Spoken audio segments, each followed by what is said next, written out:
देवमाणूसमधला अध्याय 19 जानेवारी भागामध्ये आर्याने केली लालीची चांगलीच हालत वाईट आणि मस्त वाजवला गेम. तो कसा? चला तर बघूया. आता लाली आर्याला पुन्हा पकडते. तोपर्यंत जामकर सुधाकर निघून जातात. आर्या कशीबशी स्वतःला सोडवते आणि पळायला लागते, पण थकल्यामुळे तिचा तोल जातो आणि ती खाली पडते. लाली तिचा पाय पकडते आणि फरफटत घेऊन जात असते. आर्या म्हणते, प्लीज प्लीज सोडा ना मला, मी काय केलं, का करताय असं? पण लाली मात्र काहीही बोलत नसते.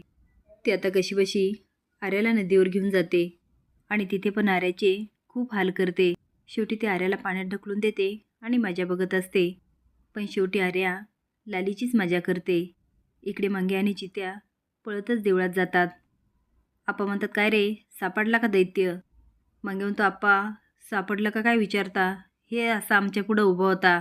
जित्या म्हणतो, आणि अचानक गायब झाला.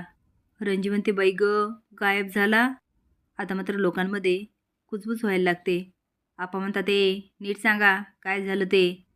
मंग्या म्हणतो, काय तुम्ही आप्पा, इथं आम्ही मरता मरता वाचलो, त्याचं काही नाही तुम्हाला. जित्या म्हणतो, ओ आप्पा, तुम्हाला काही दैत्य साधासुद्धा वाटलं की काय? अहो तो लय डेंजर आहे. इकडे सगळ्या गावामध्ये देवीसिंग आर्याला शोधत असतो, पण काही केल्या आर्या काय सापडत नाही. तो मनात म्हणतो, ही आर्या गेली की काय घरी? पण नाही नाही नाही, ती अशी नाही जाऊ शकत. मग ती थांबली कुठं? हा जामकर आला ना, पुन्हा माझी वाट लागेल. एकदा त्याच्या तावडीतून सापडलो, पण परत सापडलो ना, तो काय मला सोडत नसतो.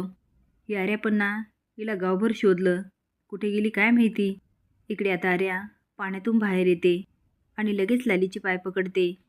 तिला असं पायाशी बघून लालीला खूप बरं वाटतं. आर्या म्हणते, प्लीज प्लीज मला मारू नका. अहो मी तुमचं काय बिघडवलं आहे? मी 2 जीवाची आहे. माझ्या बाळाचा तरी विचार करा. तुम्ही तर गावाचं संकट घालवणार होते आणि माझ्याशी असं का वागताय? माझी काही चूक झाली का? ती आता लालीला मस्त बोलवण्यात गुंतवते आणि दात खाऊन लालीचे दोन्ही पाय ओढते. आता मात्र लाली पाण्यात जाऊन पडते. आता बुडबुड करत मुखोटा वर जातो, पण लाली काही नसते. पहिले तर आर्या किंचळते, पण पाणी शांत झाल्यामुळे ती इकडे तिकडे बघत असते. पण लाली मात्र तिच्या मागे उभी असते, ते पण रक्तभंबाळ अवस्थेत. कारण आर्या तर कमी जखमी होते, पण लालीला मात्र चांगलीच जखमी करते. आर्या पाण्याकडे बघत असते, तेवढेच लाली विचारते, मला शोधायली? हे ऐकल्यानंतर आर्या मागे बघायला लागते. लालीला बघून तिच्या पायाखालची जमीनच सरकते. ती म्हणती, लालीजी तुम्ही, प्लीज मला वाचवा. तो दैत्य बघा ना, माझे मागे लागलाय. मला काहीच कळत नाही, माझी काही चूक झाली. प्लीज लालीजी मला वाचवा. लाली आर्याकडं एकटक बघत असते. तिचं कपाळ रक्तबंबाळ झालेलं असतं. आता बघूया आर्या लालीचे अजून काय हाल करते. असेच नवीन अपडेट जाण्यासाठी लाईक आणि सबस्क्राईब करा. धन्यवाद.